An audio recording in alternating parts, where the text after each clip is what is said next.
অবরোধ শিথিল হলেও থমথমে খাগড়াছড়ি। সহিংসতায় প্রতিবেশী দেশের ইন্ধন দেখছেন উপদেষ্টা। ষড়যন্ত্র রুখতে না পারলে জাতীয় নিরাপত্তা বিপন্নের শঙ্কা রাজনীতিকদের। বাংলাদেশের অভ্যন্তরীণ রাজনীতিতে হস্তক্ষেপ করে সম্পর্ক নষ্ট করেছে ভারত। দাদাগিরি নয়, বন্ধুত্বপূর্ণ সম্পর্ক চায় বিএনপি। নিউ ইয়র্কে মির্জা ফখরুল। ফেব্রুয়ারিতে গ্রহণযোগ্য ও শান্তিপূর্ণ নির্বাচনের প্রত্যাশা যুক্তরাজ্যের। সিইসির সঙ্গে হাইকমিশনারের বৈঠক। তফসিলের পর ধাপে ধাপে 150 পর্যবেক্ষক পাঠাবে ইইউ। জাটকা নিধন ঠেকাতে 4 অক্টোবর থেকে 22 দিন মাছ ধরায় নিষেধাজ্ঞা। নদী ও সমুদ্রে থাকবে নজরদারি। খাদ্য সহায়তা পাবেন জেলেরা, জানালেন মৎস্য উপদেষ্টা।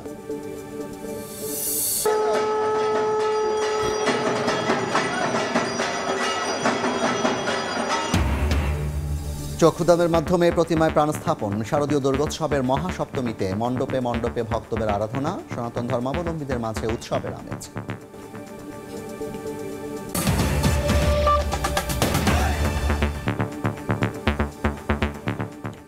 জনপদে সময়ের সঙ্গে আছি আমি জাফর সাদিক।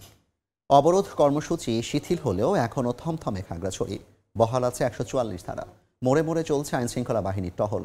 পরিস্থিতি নিয়ন্ত্রণে রয়েছে জানিয়ে স্বরাষ্ট্র উপদেষ্টা বলেছেন, পাহাড়ে বিক্ষোভ সহিংসতায় প্রতিবেশী দেশ ও ফ্যাসিস্টদের ইন্ধন রয়েছে।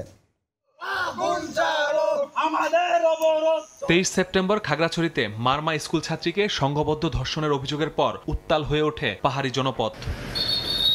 144 ধারা জারির মধ্যেই রোববার গুইমারায় সহিংসতায় নিহত হন 3 পাহাড়ি। 16 সেনা পুলিশ সদস্য সহ আহত হন অনেকে। আইন শৃঙ্খলা রক্ষায় মোতায়েন করা হয় বিজিবিও। সোমবার জম্মু ছাত্র জনতা অবরোধ শিথিল করলেও 144 ধারা জারি রেখেছে প্রশাসন। বিরাজ করছে থমথমে পরিস্থিতি। আমরা খুব আতঙ্কের মধ্যে আছি, কি হবে জানি না। শান্ত সংশ্লিষ্ট পরিবেশই চাই, কেন আমরা এখানে কর্মজীবী চাকরি করি। রাস্তার মোড়ে মোড়ে সেনা পুলিশ ও বিজিবির অবস্থান। দোকানপাট যানবাহন বন্ধ থাকায় স্থবির হয়ে পড়েছে জনজীবন। পরিস্থিতির কারণে খুব সমস্যার মধ্যে আছি।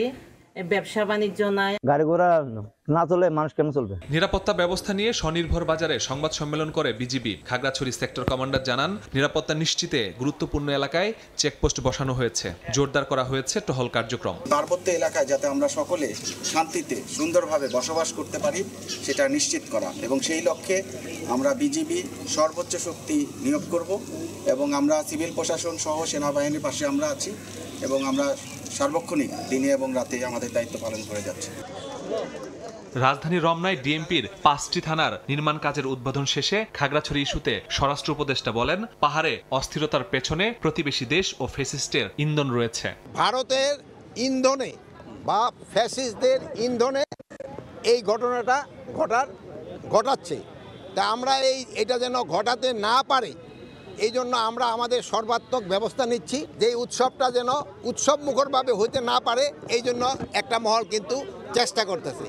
এই একটা মহলে কিন্তু এই খাগড়াছড়িতে এই ঘটনাটা ঘটার চেষ্টা করছে। তবে পাহাড়ের পরিস্থিতি এখন নিয়ন্ত্রণে আছে বলে জানান স্বরাষ্ট্র উপদেষ্টা।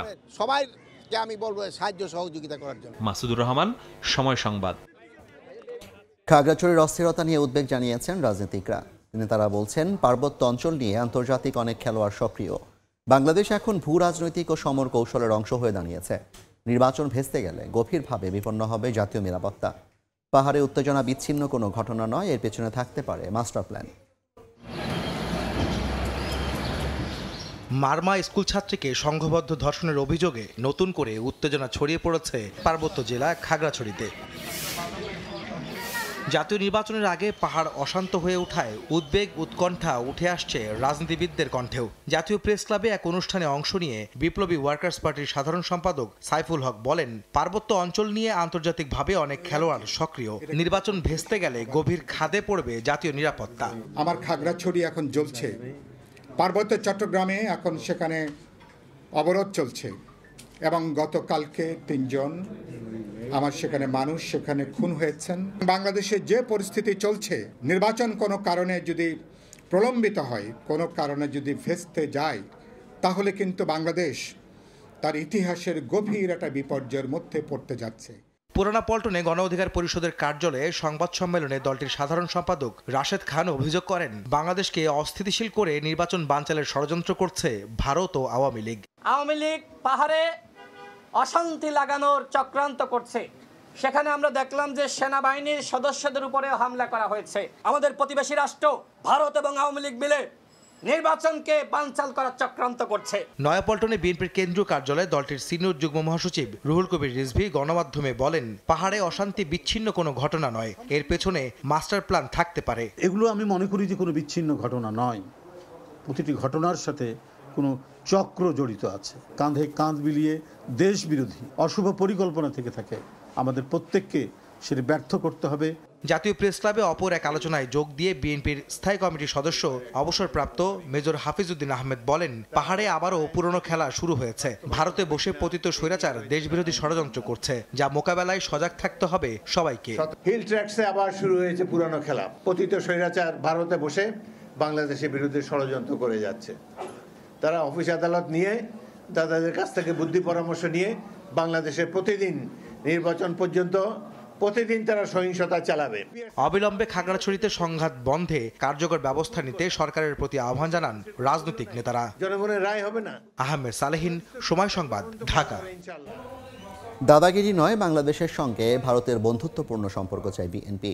প্রতিবেশী দেশের সঙ্গে সম্পর্ক উন্নয়নে দলটি আন্তরিক বলে জানিয়েছেন মহাসচিব মির্জা ফখরুল। তিনি মনে করেন, বাংলাদেশের অভ্যন্তরীণ রাজনীতিতে হস্তক্ষেপ করে সম্পর্ক নষ্ট করেছে দিল্লি। নিউ ইয়র্কে সময় সংবাদকে দেয়া বিএনপি মহাসচিবের সাক্ষাৎকারের আরেকটি অংশ নিয়ে হাসানুজ্জামান সাকির রিপোর্ট।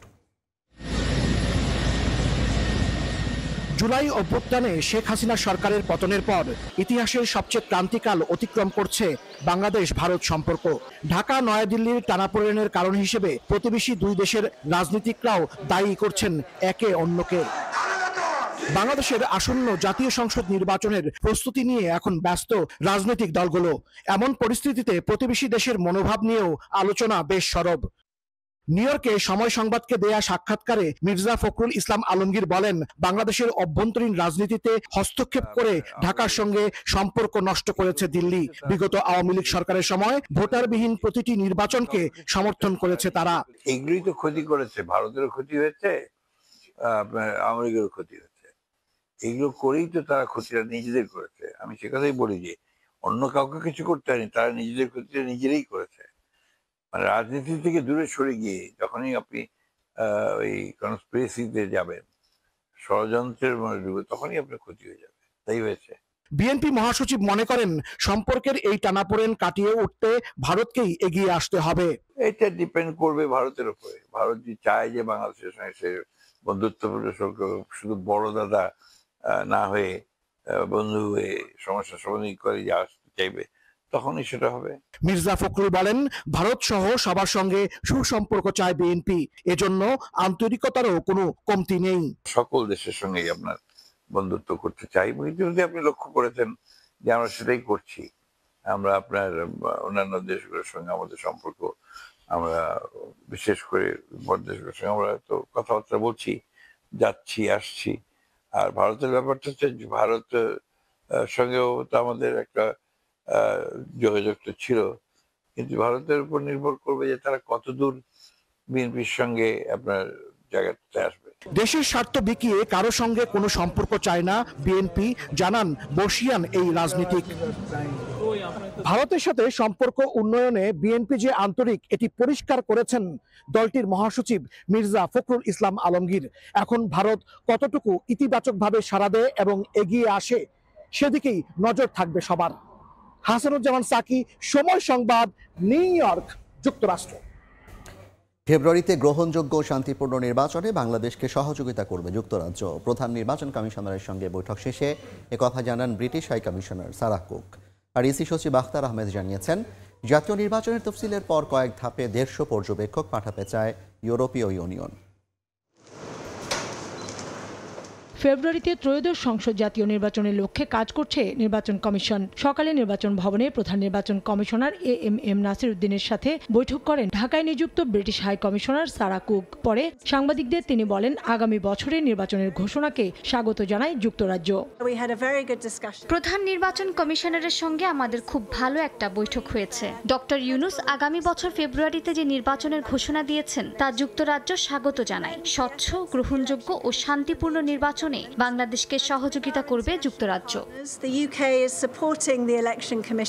এদিকে দুপুরে নির্বাচন কমিশন সচিবের সাথে সাক্ষাৎ করে ইউরোপীয় ইউনিয়নের 5 সদস্যের প্রতিনিধি দল। বৈঠক শেষে স্থির সচিব জানান, নির্বাচন আসছে ইউর পর্যবেক্ষক দল। ফরেন মিনিস্ট্রি আমাদের সাথে এবং ইউ একটা ত্রিপাক্ষিক এমইউ হবে, যে এমইউ এর ধারাবাহিকতায় ওনাদের প্রতিনিধি দলরা আসবেন। 150 মতন আসবেন। শিডিউল ঘোষণার সময় থেকে ওনারা আসবেন বিভিন্ন পর্যায়ে। সবাই যে একসাথে 150 জন আসবেন তা না, বিভিন্ন পর্যায়ে ওনাদের প্রতিনিধি দল আসবেন এবং নির্বাচনের শেষ পর্যন্ত। বলেন, পর্যবেক্ষকরা ভোট কেন্দ্রে থাকতে পারবেন কিনা, ভোট গণনার সময় থাকবেন সেটি জানতে চেয়েছেন প্রতিনিধি দল। ভোট কাউন্টিং এর সময় থাকতে পারবেন কিনা। কাউসারা চৌধুরী কুমু, সময় সংবাদ, ঢাকা। শারদীয় দুর্গোৎসবের মহাসপ্তমীতে সনাতন ধর্মাবলম্বীরা মেতে উঠেছেন নানা আনুষ্ঠানিকতায়। এই মুহূর্তে খুলনায় আছেন সহকর্মী তানজিম আহমেদ। সরাসরি যাচ্ছি তার কাছে। তানজিম, সনাতন ধর্মাবলম্বীদের সবচেয়ে বড় ধর্মীয় উৎসব শারদীয় দুর্গোৎসবের মহাসপ্তমী আজ। সনাতন ধর্মাবলম্বীদের বিশ্বাস মতে সপ্তমী তিথিতেই দেবী দুর্গার যে জাগ্রত হন এবং 10 হাতে দমন করেন সব অশুভ শক্তিকে। সেই ধারাবাহিকতায় খুলনাতেও কিন্তু আসলে মহাসমারোহে দেবী দুর্গার পূজা অর্চনা চলছে। মহাসপ্তমীর দিনে যারা ভক্তরা রয়েছেন, সনাতন ধর্মাবলম্বীরা রয়েছেন, তারা এই যে উৎসব, সেই উৎসব উদযাপন করছেন। আমরা সন্ধ্যা থেকেই বিভিন্ন মন্দির ঘুরেছি। মন্দিরে আসলে ভক্তি শ্রদ্ধা ভরে দেবী দুর্গাকে স্মরণ করা হচ্ছে। একটি বছরের যে অপেক্ষা, সেই অপেক্ষা শেষে দেবী দুর্গা এসেছেন ভক্তদের কাছে। সেই যে পূজা অর্চনার মাধ্যমে আসলে তারা ভক্তি জানাচ্ছেন। একই সাথে এই যে আমরা যারা এখানে সাধারণ মানুষ এসেছেন, সবার সাথে অনেকের সাথে কথা বলেছি, তারা আসলে একটি উৎসব মুখর পরিবেশের মধ্যে রয়েছেন। চারিদিকে অসংখ্য মানুষ আসলে বিভিন্ন মন্দিরে তারা দেবী দুর্গাকে স্মরণ করছেন, ভক্তি ভরে পূজা অর্চনা করছেন এবং সেই সাথে আসলে যে তাদের নির্বিঘ্নে পূজা অর্চনার জন্য যে ধরনের ব্যবস্থা, সেটি কিন্তু আসলে খুলনার প্রতিটি মন্দিরে আমরা দেখতে পেয়েছি। একই সাথে একটু জানিয়ে রাখতে চাই যে আইন শৃঙ্খলা বাহিনীও কিন্তু সচেষ্ট অবস্থায় রয়েছেন, অর্থাৎ যেসব নিরাপত্তা, নিশ্চিত নিরাপত্তার চাদরে কিন্তু ঢেকে দেওয়া হয়েছে সমস্ত খুলনা শহরে সব জায়গায় মন্দির রয়েছে। নগর থেকে একদম জেলা পর্যায়ে, প্রান্তিক পর্যায় পর্যন্ত আমরা দেখছি। এই যে আমরা এই মুহূর্তে ধর্মসভা মন্দিরে রয়েছি, নগরের প্রাণকেন্দ্রে অবস্থিত এই মন্দিরটিতে অসংখ্য ভক্তরা উপস্থিত হয়েছেন। ছেলে, মেয়ে, বৃদ্ধ, বনিতা, শিশুরা সবাই এসেছেন সেজে গুজে। তারা দেবী দর্শন এসেছেন, শ্রদ্ধার সাথে স্মরণ করছেন, ভক্তিভরে আসলে তাদের যে ধর্মীয় রীতি, সেই রীতি পালন করছেন। অনেকে ছবি তুলছেন, ছবি তোলার পাশাপাশি তাদের এই যে একটি বছর যেন অনাগত দিনগুলো ভালো কাটে, সুখী সমৃদ্ধ দিনের যে প্রত্যাশা, সেই প্রত্যাশা প্রার্থনার মাধ্যমে আসলে তারা ফুটিয়ে তুলছেন। একই সাথে এখানে আমরা কথা বলেছি যারা এখানে এসেছেন অনেকের সাথে, তারা বলছেন তারা আসলে বন্ধুদের সাথে, পরিবার পরিজনের সাথে সবচেয়ে সুন্দর উৎসব মুখের একটি সময় কাটাচ্ছেন এবং এই সময়টি আসলে তারা খুব চলে যাওয়ার আগে তার যতটুকু সম্ভব তাদের জায়গা থেকে তারা এই আনন্দের মধ্যে থাকতে চাচ্ছেন। আমরা ছোট ছোট বাচ্চাদের দেখেছি, তারা পরিবারের সাথে এসেছেন, স্বজনদের সাথে আড্ডা দিচ্ছেন, ঘুরছেন, কথা বলছেন। সব মিলিয়ে একটি উৎসব মুখর পরিবেশ খুলনার যেসব মন্দির রয়েছে, সব শারদীয় দুর্গা উৎসব যেসব মন্দির হচ্ছে, সব মন্দিরের আর্চনার মধ্যে দিয়ে সময় কাটাচ্ছেন। একই সাথে জানিয়ে রাখতে চাই, খুলনাতে মোট 987টি মন্দিরে এই শারদীয় দুর্গোৎসব উদযাপিত হচ্ছে। এটি গত বছরের তুলনায় 105টি মন্দিরের সংখ্যা বেড়েছে। তো খুলনা থেকে যে দুর্গোৎসব খবর আমার কাছে এই ছিল সর্বশেষ। দুর্গাপূজার মহাসপ্তমীর খবর জানছিলাম খুলনা থেকে। আগামী 4 থেকে 25 অক্টোবর পর্যন্ত 22 দিন ইলিশ ধরা, পরিবহন, বিক্রি এবং মজুত সম্পূর্ণভাবে নিষিদ্ধ থাকবে। সচিবালয়ে এক ব্রিফিংয়ে মৎস্য ও প্রাণী সম্পদ উপদেষ্টা ফরিদ আখতার জানান, এ সময় দেশের 37 জেলার 6,20,140টি জেলে পরিবারকে 25 কেজি করে চাল দেওয়া হবে। 19 আশ্বিন থেকে 9 কার্তিক 1432 অথবা ইংরেজিতে 4 অক্টোবর থেকে 25 অক্টোবর 22 দিন পর্যন্ত মা ইলিশ রক্ষায় বিশেষ অভিযান পরিচালনা করা হবে। আশ্বিনী পূর্ণিমার পূর্বের 4 দিন এবং অমাবস্যার পরের 3 দিনকে অন্তর্ভুক্ত করে মোট 22 দিন এই অভিযান চলবে। জনপদের সময় আরও থাকছে। দেশে প্রথম মনোরেল নির্মিত হচ্ছে বন্দর নগরী চট্টগ্রামে। ফিল্ড ওয়ার্কের কাজ শুরু, যানজট নিরসনের আশা মেয়রের। এবার বায়ুমানের খবর।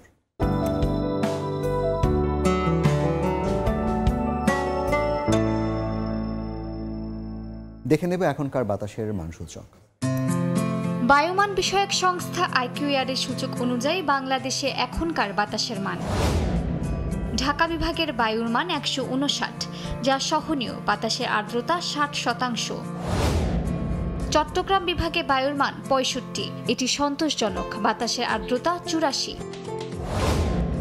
রাজশাহী বিভাগে বায়ুমান 92, যা সন্তোষজনক, আর্দ্রতা 58। সিলেট বিভাগে বায়ুর মান 99, এটিও সন্তোষজনক, আর্দ্রতা 69%। খুলনা বিভাগের বায়ুমান 71, যা সন্তোষজনক, বাতাসের আর্দ্রতা 78। বরিশাল বিভাগে বায়ুর মান 67, এটি সন্তোষজনক, আর্দ্রতা 70।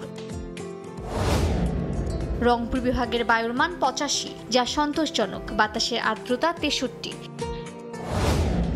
ময়মনসিংহ বিভাগের বায়ুর মান 82, এটিও সন্তোষজনক, বাতাসের আর্দ্রতা 71%। সারা দেশে বায়ুর মান সবচেয়ে ভালো চট্টগ্রামে 65 আর সবচেয়ে খারাপ ঢাকায় 159। দেশের প্রথম মনোরেল নির্মিত হতে যাচ্ছে বন্দরনগরী চট্টগ্রামে। আধুনিক পরিবহন ব্যবস্থা যানজট নিরসনে যুগান্তকারী পরিবর্তন আনবে।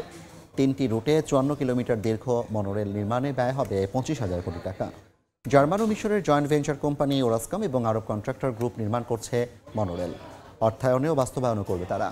সকালে টাইগার পাসে নগর ভবনে সম্ভাব্যতা যাচাইয়ের ফিল্ড ওয়ার্ক নিয়ে বৈঠক হয় প্রতিনিধিদের সঙ্গে। পরে প্রতিনিধি দলটি মাঠ যাচাইয়ে পরিদর্শন করেন নগরীর টাইগার এলাকা। জানান, মেট্রো রেলের চেয়ে 40% অর্থের সাশ্রয় হবে। এক চাকার হওয়ায় লাগবে না বেশি জায়গা। সিটি মেয়র বলেন, এর ফলে গতি আসবে নগরীর যোগাযোগ ব্যবস্থায়। পিরোজপুরে সাব রেজিস্ট্রি অফিসে অভিযান চালিয়েছে দুর্নীতি দমন কমিশন। দুপুরে দুদকের সমন্বিত জেলা কার্যালয়ের একটি দল এ অভিযান পরিচালনা করে। 3 ঘন্টার অভিযানে 2 জন নকল নবিশের কাছ থেকে সন্দেহজনক 67,000 টাকা উদ্ধার হয়। এই অর্থের উৎস সম্পর্কে তাদের জিজ্ঞাসাবাদ করা হচ্ছে। তদন্তে পাওয়া অনিয়মের প্রতিবেদন ঊর্ধ্বতন কর্তৃপক্ষের কাছে পাঠানো হয়েছে।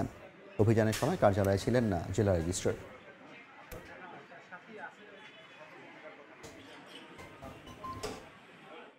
জনপদের সময় শীর্ষ সংবাদগুলো জানিয়ে দিচ্ছি আরেকবার। অবরোধ শিথিল হলেও থমথমে খাগড়াছড়ি। সহিংসতায় প্রতিবেশী দেশের ইন্ধন দেখছেন উপদেষ্টা। ষড়যন্ত্র রুখতে না পারলে জাতীয় নিরাপত্তা বিপন্নের শঙ্কা রাজনীতিবিদদের। বাংলাদেশের অভ্যন্তরীণ রাজনীতিতে হস্তক্ষেপ করে সম্পর্ক নষ্ট করেছে ভারত। দাদাগিরি নয়, বন্ধুত্বপূর্ণ সম্পর্ক চায় বিএনপি। নিউ ইয়র্কে মির্জা ফখরুল।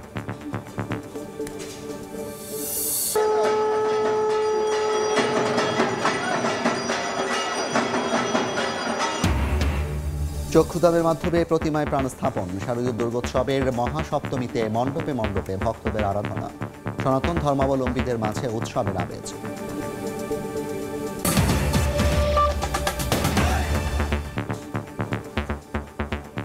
এই ছিল জনপদের সময়। রাতে সময় নিয়ে ফিরছি কিছুক্ষণ পর। সঙ্গে থাকুন সময়।